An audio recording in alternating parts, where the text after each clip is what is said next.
Hello, ladies and gentlemen. Welcome to Tennis Weekly with Joel, Kim, and Chris on today's French Open quarterfinal catch up. Swiatek sets up a Sabalenka showdown, Sinner and Alcaraz on track for final. and wildcard Lois Boisson's fairy tale run continues. Chris, today is the 4th of June. We are here to catch up on the quarterfinals of the French Open at Tennis Weekly HQ, brought to you by Property Hub Invest. The semi-final lineup is almost complete. We've just got one match left to be played as we're recording this. And what a contest that promises to be, as we've got Novak Djokovic and Sasha Zverev facing off in the night session on Chatrier. But we do have everyone else in the semi-final lineup confirmed. Got some usual suspects, got some slightly unusual suspects in French wildcard Lois Boisson, who is just having the run of her life at the moment. She upset Andreeva today. We'll be getting into all the action in due course. But firstly, I feel like I haven't seen you in a long time. It's been me and Joel, or you and Joel, but not a Kim and Chris duo. How are you? How are you doing coming back from Paris and your time there? Ooh, it's a tough transition, isn't it? When you go from kind of living and breathing tennis. Obviously, we still do that now, listeners. But when you're there, it just adds that extra element of excitement. But I think we were on an episode together, Kim, but we didn't actually record together. I think you did one half and I did the other, and Joel was the constant.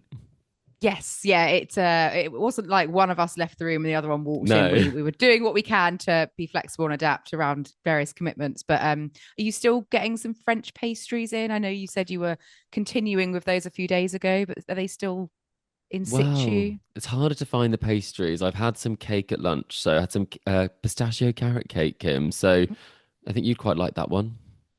Do you know what? Talking of pistachios, I've got some Dubai chocolate to try for the first time this Oh, evening, which seems to be all the goodness. rage at the moment. So I don't know if any of our listeners have had any of that. Let me know what your thoughts are, The because I saw perfect it today. combination could be a Dubai chocolate and a night session.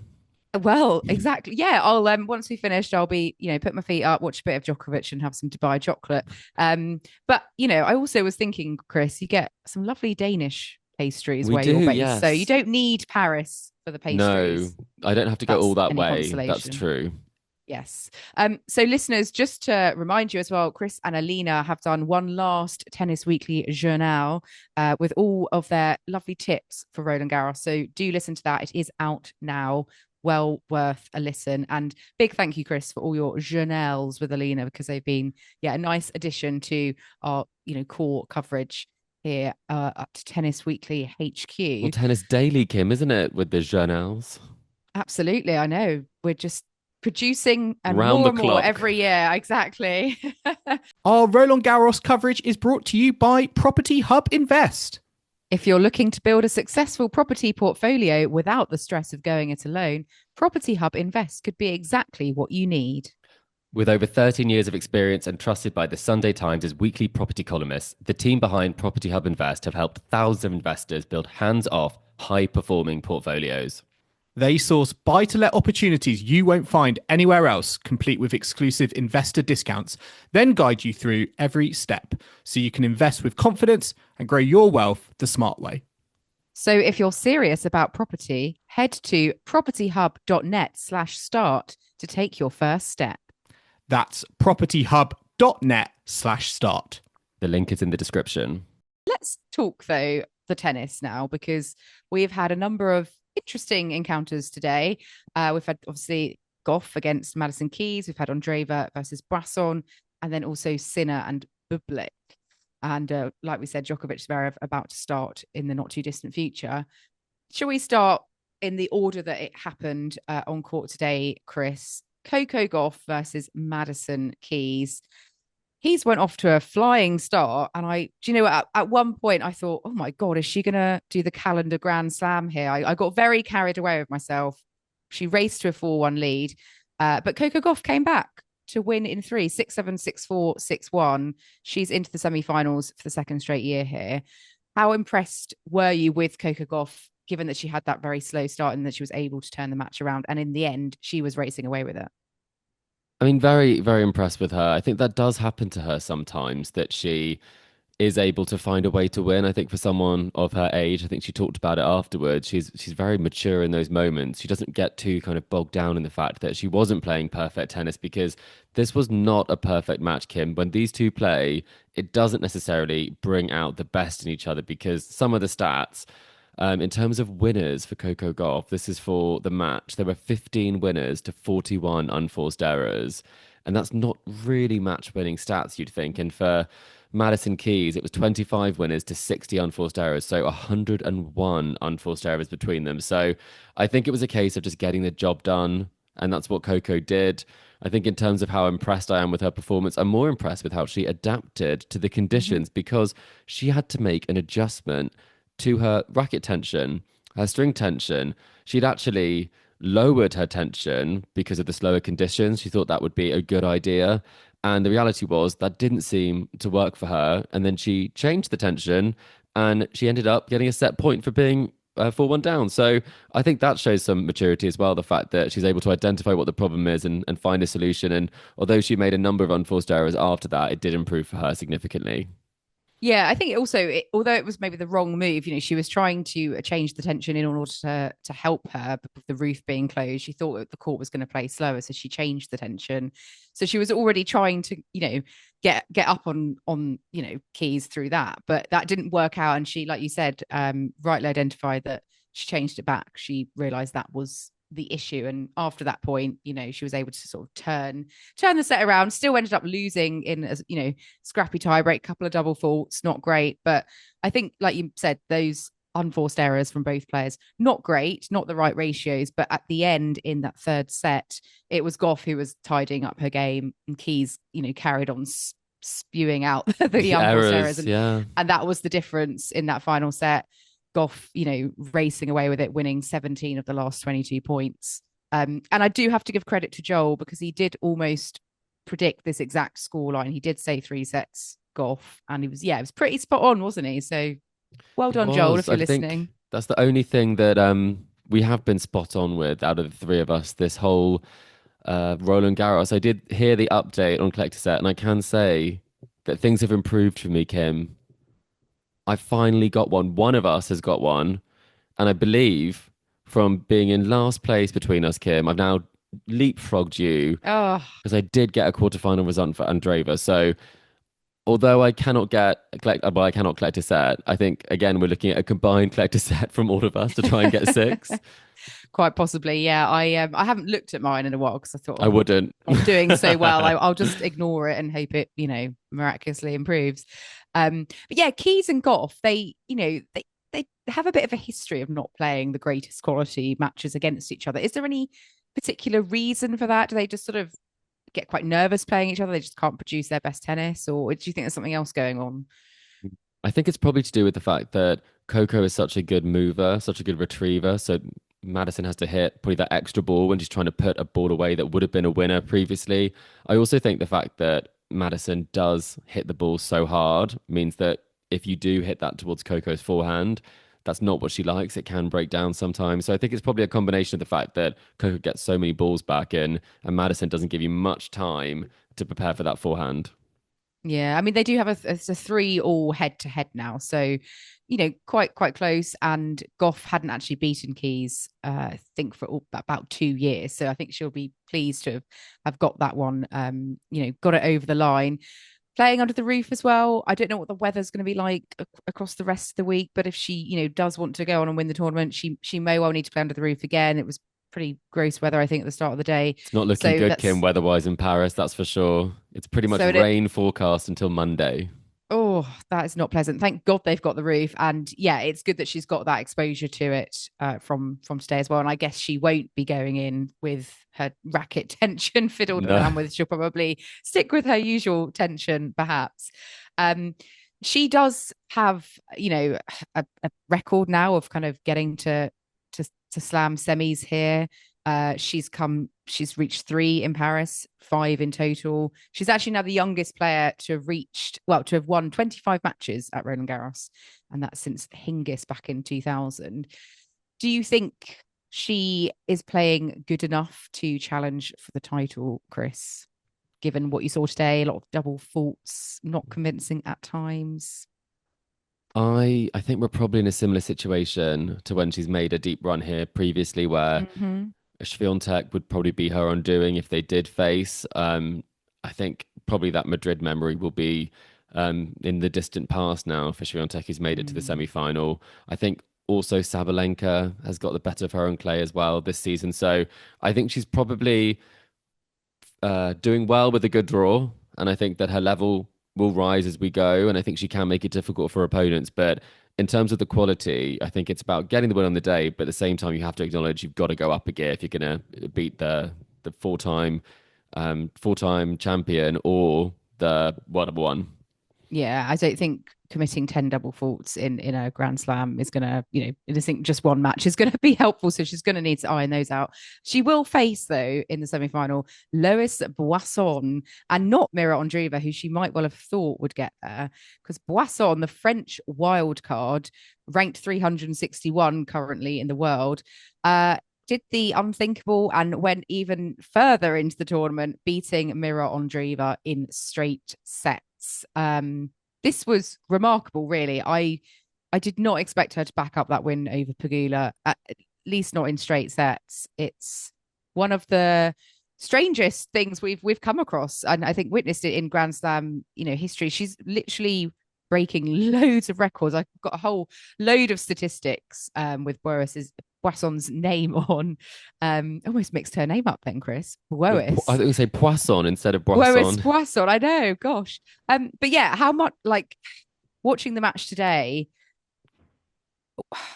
I don't really know where to start, because I mean, what Boisson's doing is remarkable. What did you think was the key factor in her getting that upset today over Andreeva? I think probably it would be the crowd, Kim. I think Andreeva was up multiple times. She was up in the first set. She was up in the second set, and she wasn't able to get it done. I think the crowd really did lift Boisson today, and I think if you're a young player like Mirra Andreeva, it can affect you. So in that sort of like the cauldron that is Philippe Chatrier and all of that pressure, they're clapping double faults, and Alina and I talked about this. All they want is for the opponent to fail, for the French person to go through. So I think that had a big impact. I think it really helped rally Boisson at key moments when she was down. I also think there were quite a lot of opportunities that Andreeva didn't take, and it could have been the nerves of being out there in front of the crowd, but it did feel like this match was on her racket, and she probably didn't take the chances that she should have done. Having said that, first Grand Slam quarterfinal, you still have to give yourself the chance to win, even if your opponent isn't playing their best tennis. So very impressive that she was able to keep her level. She didn't drop away when she went down that break early on. She kept fighting till the end, and she's such a great mover, such a great competitor. And as you say, Kim, this list of statistics, I think that's probably why the list is so long, is because this is so unprecedented in recent times in this century. I think one of my favorite ones was that she's the first she's the first player ranked outside the top 300 to defeat at least 2 top 10 competitors in a single tournament since Serena Williams in Chicago in 1997. So really what she's doing... Almost 30 years ago. It's crazy when you think about that. And that's just a player of that ranking beating those players, let alone at a Grand Slam tournament. So it really is so impressive. And I think, is this the story that the French needed for this slam, Kim? I think so. I think we've seen, surprise female, sometimes male, but female semi-finalists here before. I think we mentioned, Podoroska. Oh, yeah, you brought a Podoroska out, didn't you? The other day. Who did Joel bring out earlier? Joel's been talking a lot about Tamara Zidanzek this week. He can't stop talking about her. Where is she? And Martina Trevisan, I think, was another semi-finalist, or I could be wrong. Could have been quarterfinal. No, she did, and then she had a quarterfinal as well. So she wasn't a flash in the pan quite in the same way. No, and they weren't quite as lowly ranked as Boisson. I think this is my favorite stat that's doing the rounds. She is the lowest ranked player to have reached the quarterfinals since Kaya Kanepi did it the 2017 US Open when she was ranked 418th. I mean, obviously Kanepi was a lot higher than that. I think she was down at that ranking due to injury. But similarly, Boisson shouldn't really be where she is in the rankings, and she was up to as high as about 152 about a year ago before she had that ACL injury. So she is now up to a live race ranking of around 65, I think. So if she goes even further, that's going to be even higher. More So stats as well, Kim. I think the one that shocked me as well was that she was the lowest ranked women's semi-finalist at a Grand Slam in 40 years. I mean, this really is not something that happens all the time. And the question I have for you is, how much further do you think that she can go? I find it difficult to believe that she could pull off 3 top 10 upsets. I think once you get to the semi-finals, your mindset is a bit different. You can see the trophy. Yeah, you're in those real final stages. And I worry that if she were to upset Gauff and get to the final, she might completely crumble. And I know we've not seen evidence of her crumbling. Like today, she didn't crumble when Andreeva went, up in both sets. She clung in, she turned it around. But I do think that the quarterfinal stage is very different to even the last 4. And there's got to be this sounds really negative because Emma Raducanu went and won the US Open. There was no end point there.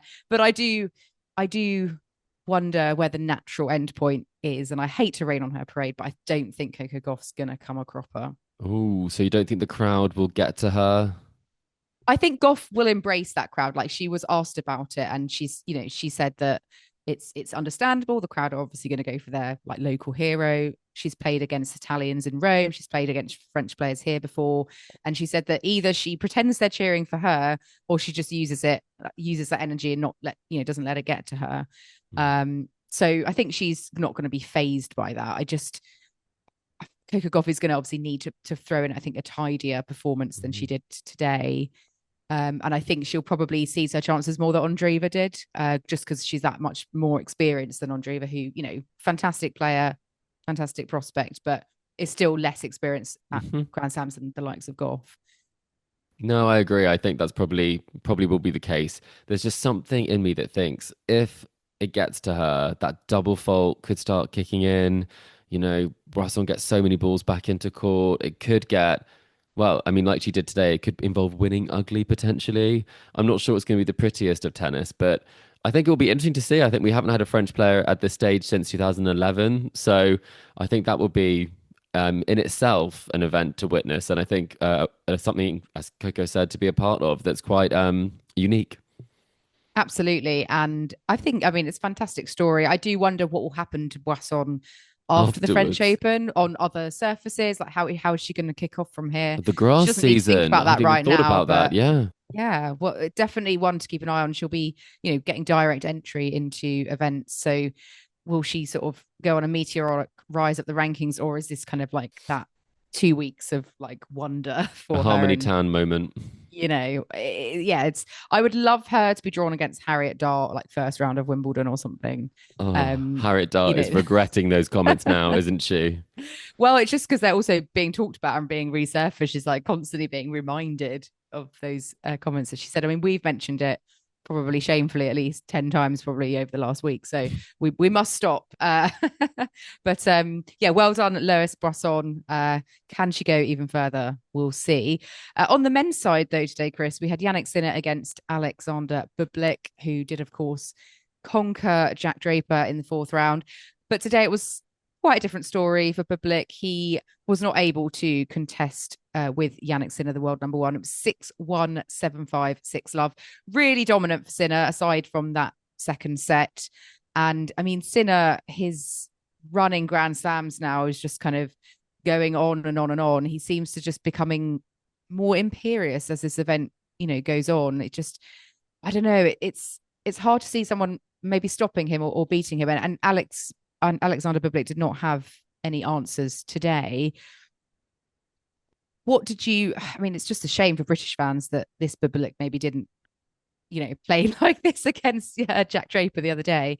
But yeah, what did you make of this match today and Sinner's form and Bublik's, performance in his first quarterfinal? Well, I think Sinner really did play well. I think that's probably testament to the fact that he does really respect Bublik as a competitor, and he had to stay really focused because if you lose your focus, your discipline, Bublik can really get under your skin and his game can sort of weave a web.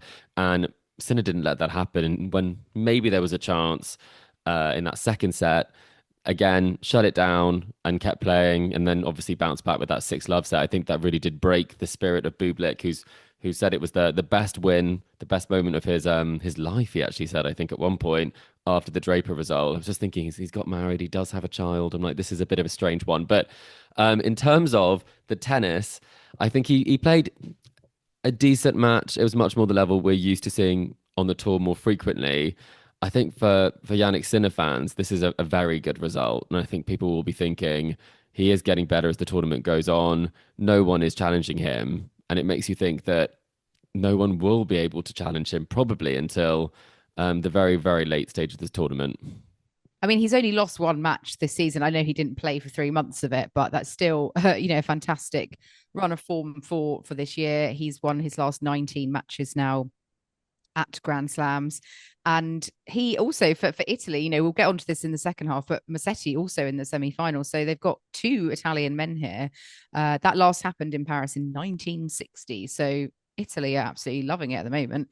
But yeah, Jannik Sinner just chasing his first French Open crown, going to be facing the winner of Djokovic Zverev tonight. You'd have to think, given the way Sinner's playing, it's going to take an inspired performance from either of them to beat him. Is Sinner the favourite, Chris? I know he's the world number 1, but he hasn't won this event before. Alcaraz has, Djokovic has. Where are you putting Sinner based on current form and these scorelines like this, love and 1, and the thrashing of Rublev the other day as well, for example? I think if Alcaraz can get to the final, I think that's probably the only player that I think can rumble or rain on the Sinner parade. I think that head-to-head, irrespective of the form going into it, I think it goes out of the window. I think it really is just like those 2 players competing. In the other matchups, Sinner's only loss this year was to Alcaraz as it well. was exactly, and it was on clay. So it does make you think that would be the toughest match he'll face. Alcaraz has not been in peak form, but he doesn't really need to be. He does go up the gears, and he does sometimes dip in and out of form in tournaments, then goes on to win them. So I'm not too concerned there. I think the Djokovic and Zverev, I mean, whoever he faces, if it's Zverev, you'd have to think he was the big favourite to come through that. I think with Djokovic and this new form Djokovic has, that's more of an unknown. I'd love to see that contest, because when everyone counted out Novak Djokovic, he then beat Carlos Alcaraz in Australia. So never count out a 24-time Grand Slam champion. And I think that's the match that we'd love to see. And the final we probably would like to see would be Alcaraz versus Sinner. I'm not sure we'll get an all-Italian final, but we have got some great matchups still to come. Absolutely. And spare a thought for Alexander Bublik, who even in defeat was able to see the funny side. He mentioned on social media after following on from the scoreline, he put, "I almost got him, guys," which I thought was quite a humorous interpretation. He won enough games for a set, and that's more than we're going to get in collector's set, probably.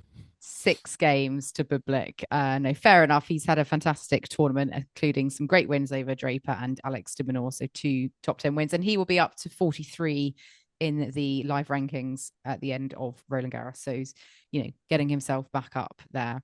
But let's take a quick break now, Chris. I will be back in the second half to discuss day 10 from Roland-Garros, including Carlos Alcaraz's whitewash of Tommy Paul, and we'll be looking ahead to the women's semi-final lineup as well. So do not go anywhere. Welcome back to the Tennis Weekly podcast, brought to you by Property Hub Invest. Now it's time to look back on day 10. But before we do have, I guess, we have to mention this, Chris, because there's been a number of question marks over this. We put something out on our social media that I think was fair to say it had a lot of engagement, and it's to do with the scheduling problem that Roland-Garros have. I think it's fair to say they've got a problem. And that's what we saw yesterday, really, with the night session between Alcaraz and Paul. Alcaraz was so dominant. It was over in 1 hour and 34 minutes, bit of a flash in the pan. And it kind of counteracted Amelie Mauresmo's argument for not scheduling women at night. She said that the reason they only schedule 1 men's match is because people are guaranteed 3 sets, whereas the women obviously might only get 2. But Carlos Alcaraz and Tommy Paul was quicker than both of the women's matches that took place in the day session yesterday. And it was quicker than both of the women's matches that took place today on Philippe Chatrier as well. So kind of dispelling Amelie Mauresmo's point somewhat. Do you think she should be issuing a bit of a re-clarification on her statement? Do you think she should be, this should be taken to Marisma as a sort of case in point?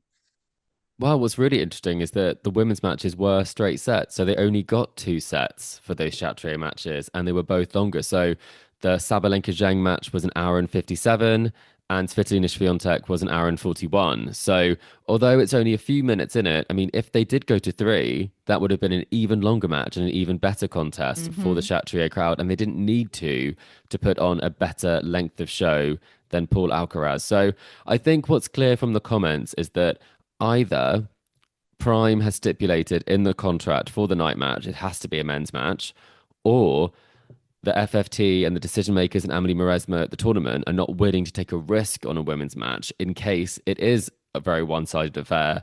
And then those who've bought tickets and those who are viewing on Prime are not happy with what they got to see as the big match of the day.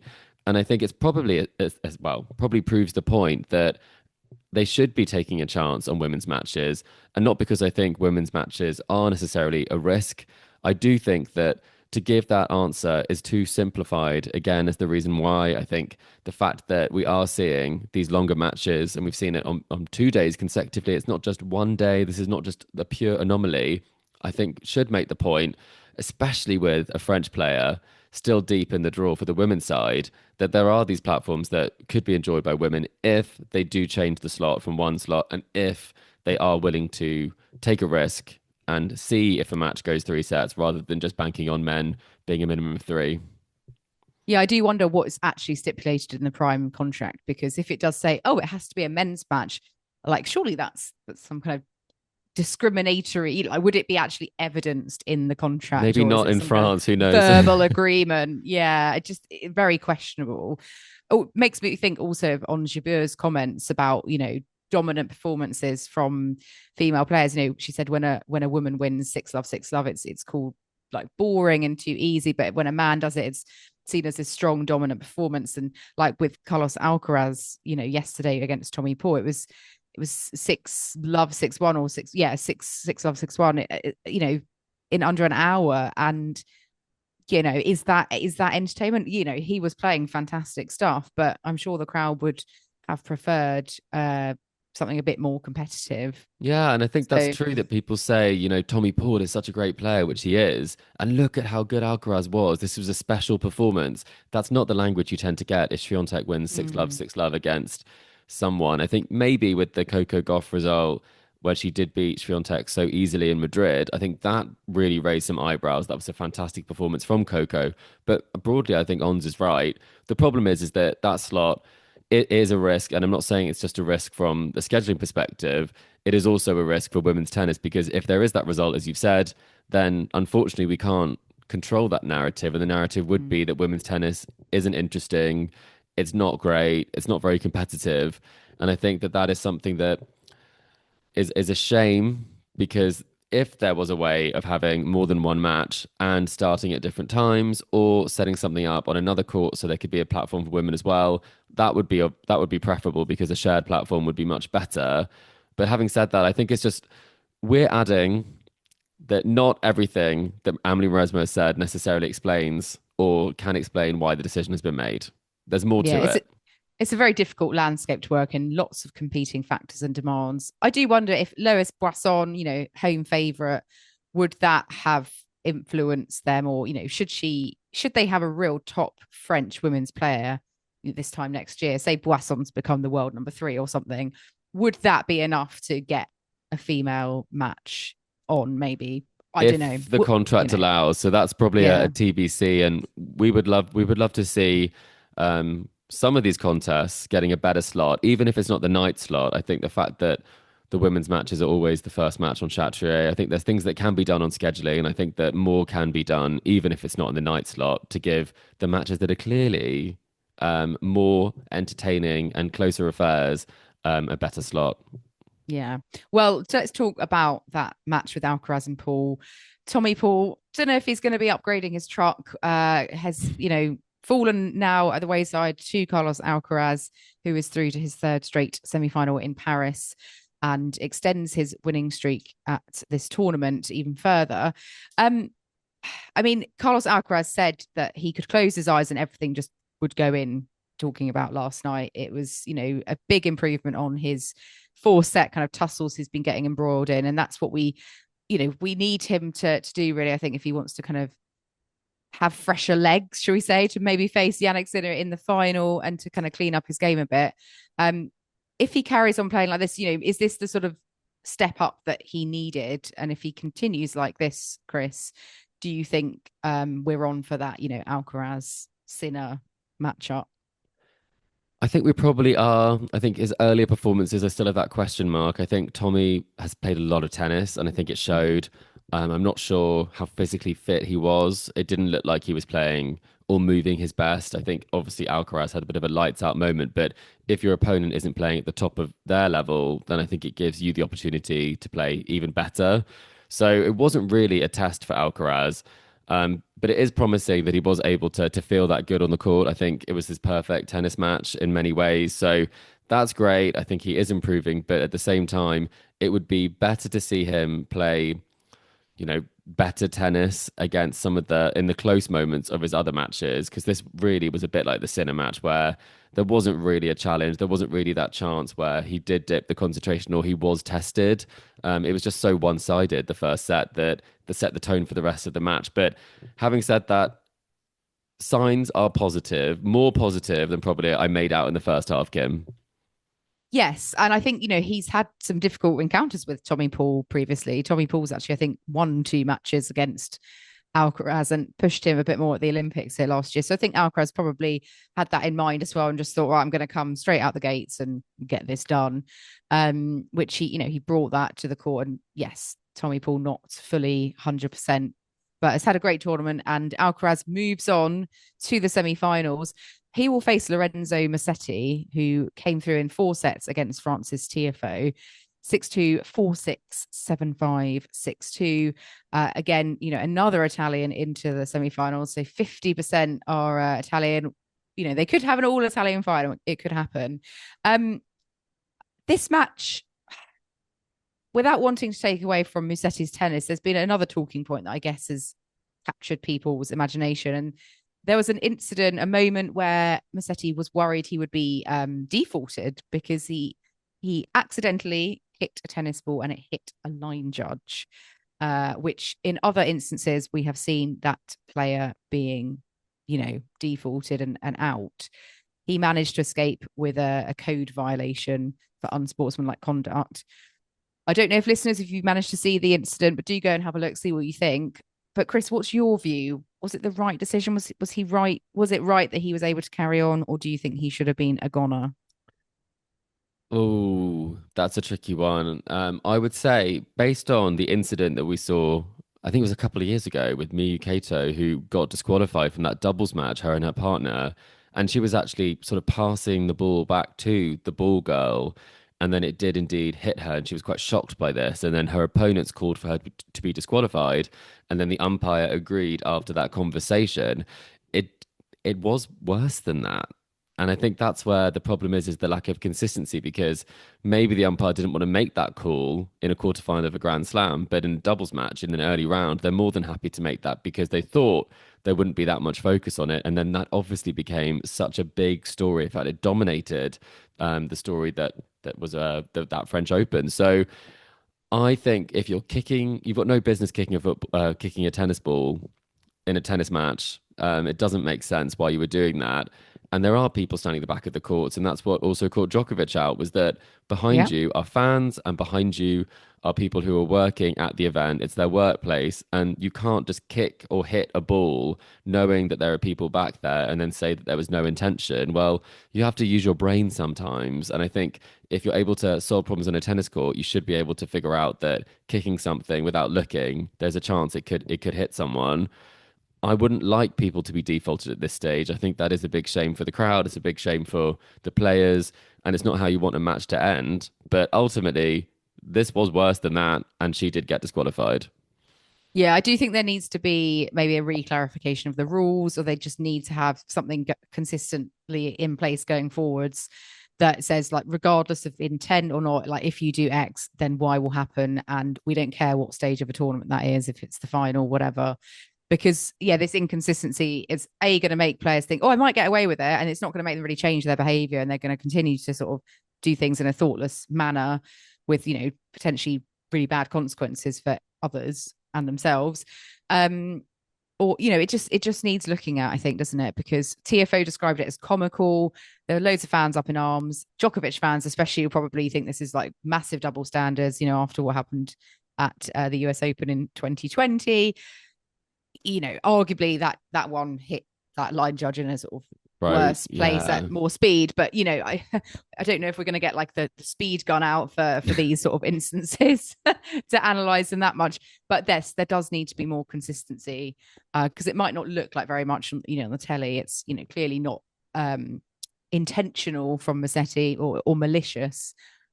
But there is a sense of, is this fair? When others have been punished over it. In terms of Musetti's actual tennis, I think me and Joel both said the other day we thought he would come through. It might be 4 sets. He's been playing quite comfortably and without too much sort of focus or pressure or expectation, it feels like. And I know, it's been nice to see him reach another slam semi-final after Wimbledon last year. Do you think he's got the game to challenge Alcaraz? Is he playing well enough to perhaps reach his first maiden final? I think it will need to be an inspired performance. I think this wasn't his best performance. I think the Holger match as well, he probably shouldn't have dropped a set in that one. He's very comfortable with how he's playing. I asked him in pre-tournament press about if this is the most confident he's felt coming into a Grand Slam, and he said that it was. He also said he was surprised by the fact he had such a good clay season, like making a final, making a semi-final. So he's feeling as good as he ever has, and he made a semi-final at Wimbledon. So he's playing great tennis, and his confidence is really high. So I think that that's the exact sort of position you need to be in when it comes to taking on Alcaraz if they end up having a really close match. I think you really got to believe that you're able to come through that. So I don't think he's necessarily going to be the one who will win that. But I think that every time they've played, it's been really entertaining tennis. And I don't think it will be straight sets. Okay. Yeah. Could be 4 sets to Alcaraz, perhaps. Go back to his 4 setters. Something like that. Yeah. Yeah. Well, we will see. And we'll be, having a look at that and obviously bringing the semi-final analysis in a couple of days' time. But last but not least, we've got those 2 women's matches from yesterday to round up. Zheng against Sabalenka, Olympic champion, against the women's world number 1. Sabalenka was hoping to get revenge on the recent loss she suffered to Zheng, and that's what she did. 7-6, 6-3, straight sets it was. She is through to the semi-finals. And Zheng kind of came out quite quickly, 3-1 up, but just wasn't able to close it out. Quite erratic at times, but error-strewn. Didn't quite execute her game, I thought. Sabalenka proving that she's the world number 1 for a reason. What did you make of Sabalenka and how well she was able to kind of hold off the Zheng challenge? She hasn't started that quickly in all of her matches. I was at the Teichmann match where she went down early. I think it was 3-1 as well. So she's very good at getting things back on track if they do go a bit awry. So that is a big skill in itself, especially against a player who you've lost to recently. So this was pretty impressive. And I think she does have this habit, Kim, of winning these really close sets. And she really just gets extra focused in those big moments. And I think that especially in the early rounds of slams, it's so hard to get a set from her, and she's shown why, because she just doesn't go away. Every point she plays almost to like the absolute maximum, hitting the cover off the ball and really believing in her game. So I was impressed by this result. I think a lot of people thought this might be a tricky one. I think it was very competitive, that set. It could have gone either way. But like the Aryna Sabalenka match, she got another tie break, and then she won it with the same scoreline. She really did come through in the big moments. Yeah, and last year she had that sort of abdominal issue when she played against Andreeva. So it does make you think maybe last year if she had been physically fit, she would have had a shot, to go all the way at the title, which, she's through now to the semis this year. Hopefully she's, physically 100%, and she will, live to fight another day. And she's got that, she's reasserted her winning record over Zheng, because up until Rome last month, she'd never lost to her. So reasserting herself there. She will face, though, Chris, she will face Iga Swiatek, who, is making her 4th straight semi-final appearance here at Roland-Garros. Obviously, she is a four-time champion. Can she make it five?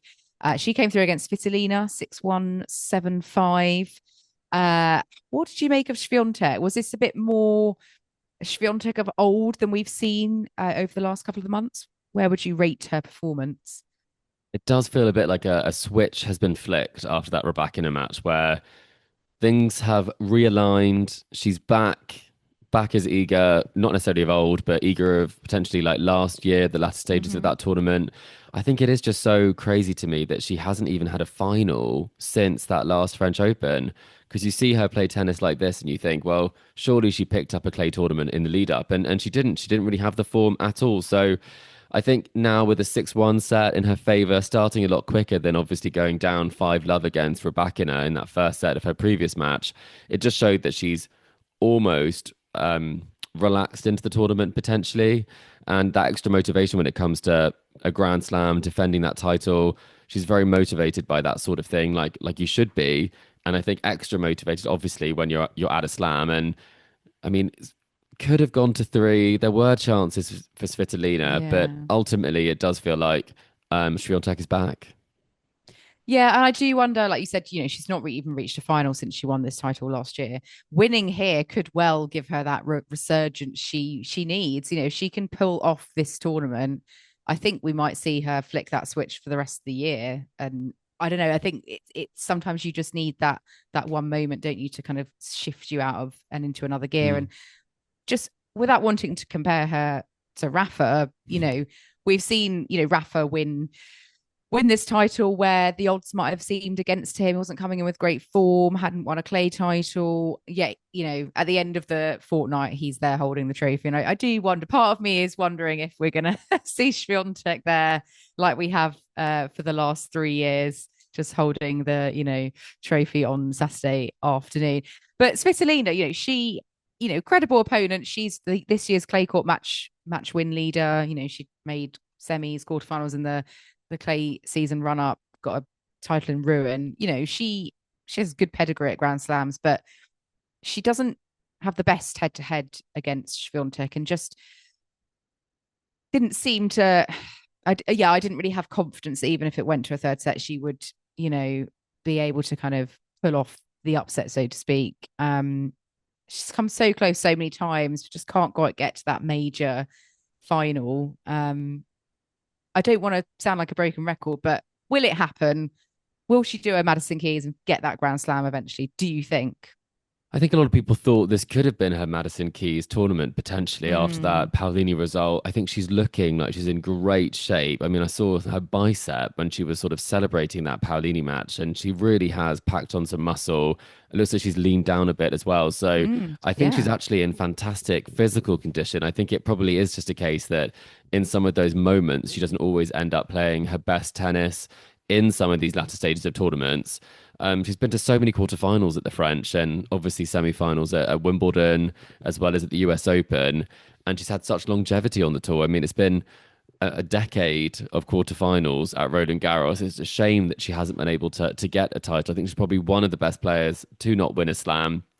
But I believe, and I think I'm with her on this, that she really does think that she has the ability and the potential to win a slam. I think that's why she said she's still competing and she's not at home and enjoying retirement, is because she is close. She does feel like she's close. And when you see the results like Madison Keys, she must think, why not me? When will I get a slam?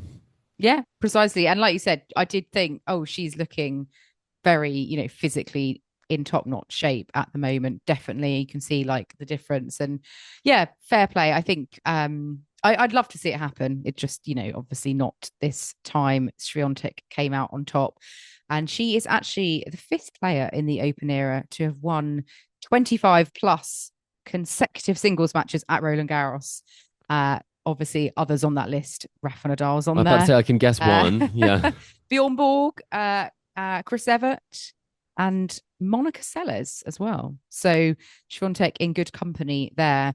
And yeah, she's very comfortable at home on Philippe Chatrier. So we're going to have a look now at the women's semi-finals. We've got Coco Gauff against Lois Boisson. Unsurprisingly, they've never played before. Boisson, quite new to many of us on the scene. And then we've got Swiatek against Sabalenka, who have played rather a lot of times. This will be their 13th meeting. So, yeah, very interesting matchups for different reasons. Let's start with Gauff Boisson. French crowd may play a role. Will nerves get in the way? First time semi-finalists. The other three in that final quartet, very experienced, and then you've got Boisson. Is she going to feel like the outsider? I think it's hard to predict. It's either going to go one of two ways. She's going to end up playing the match of her life, or it could be one where it can really easily go away from her. So I think that I would love it to be close. I really would. I think it could go three. I'd love the crowd to get involved. I would probably like the result not to be hinging quite so much on the French Open crowd. But having said that, I mean, all we really want is for her to have a good showing in front of in front of her home crowd with all the attention on her. So I do think Coco's going to come through. I'm going to say Coco in three, most likely for me. What about you?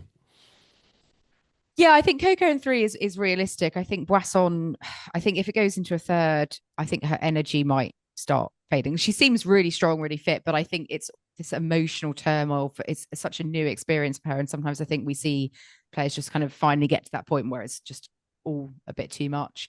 So I think I'm gonna say Coco in three as well, actually. Yeah, We're in and agreement, Kim. We're in agreement. Yeah, I'm not just jumping on the bandwagon. I can see that happening. Swiatek Sabalenka though, Swiatek does lead the head-to-head 5-1 on clay. Very was very hard to go against the three-time consecutive champion, four-time champion overall. Where are your thoughts with this one? In my mind, it's going to be three sets Sabalenka. I Okay. say that having not predicted Swiatek to have a deep run, and she has had a very deep run. And as you've said with the comments about Rafa not winning a title, coming in here, still picking up the win in Roland-Garros, it makes me think maybe I should be rethinking this. But I do think it's going to be a great match, and I do think it will be a real tug of war. So I'm hoping that both semi-finals have really interesting stories and really competitive natures to them. I do think the number one is going to get Roland-Garros this year. I think it's I think she's really, really motivated for it after what happened last year and then missing Wimbledon. So that's my take. I think 2 3 set matches just to show the men up even more. And I think Sabalenka's going to get this one. Yeah, really long, 4 hours, prove Amelie Mauresmo's point completely out the water. I think I'm going to say Swiatek in three. I think she's going to get it done. I think Sabalenka's going to get to a point where she gets really frustrated. Like that Coco Gauff final. Yes. Or the Madison Keys final as well. It does happen. We've seen it. And I just think Swiatek is getting into that groove that we've seen her get into before. She hasn't been quite, opening up the bakery as previous years, but I think she's where she needs to be. So I'm going Swiatek in three. Funnily enough, before the tournament, I had her losing to Paolini in the quarterfinals, which has not happened, obviously. And now I'm like, yeah, she's going all the way. So we'll see. I'm very much looking forward to those coming up tomorrow on Thursday. And then obviously we've got the men's semi-finals to come on Friday. I mean, we don't know whether it's Djokovic or Zverev yet who will face Sinner, but shall we do a quick Musetti Alcaraz prediction? Earlier on, we said Alcaraz in four. Are we sticking with that, Chris? I think I am sticking with that. I think there will be maybe a little mental lapse from Alcaraz, and it probably is a bit too early to kind of predict the Zverev Djokovic match, but it is 30-all in the first game, Kim. Yes, so that might mean that we're in for a long night, yes, potentially. Yes. We haven't got a break to report, but they have started. They have started. They are on court. They have taken to the court. But yes, I will be back on Friday to round up the semi-final action at the French Open. But this does wrap up today's latest round by round catch up here at Tennis Weekly HQ. We hope you've enjoyed the ride with us. Remember to subscribe so you don't miss a moment of action from Roland-Garros. You can find us on Apple Podcasts, Spotify, YouTube, and all your favorite podcast platforms out there. And if you love what you're hearing, then be sure to leave us a rating and review on Apple Podcasts or Spotify, and hit that like and subscribe button on YouTube. And you can follow us on social media. We're on Facebook, Instagram, TikTok, X, and Threads. And you can also listen back to some of our journals from Paris with Alina and I. They're on all of those platforms as well as on our regular audio platforms. And if you want to get in touch with the show, you can always email us tennisweeklypod@gmail.com or visit our website tennisweekly.co.uk. And we'll be back on Friday, as I said, for our French Open 2025 semi-final catch-up, brought to you by Property Hub Invest. But until then, it's goodbye from Chris. Goodbye. And it's goodbye from me. Thanks for listening, and we'll catch you next time on Tennis Weekly.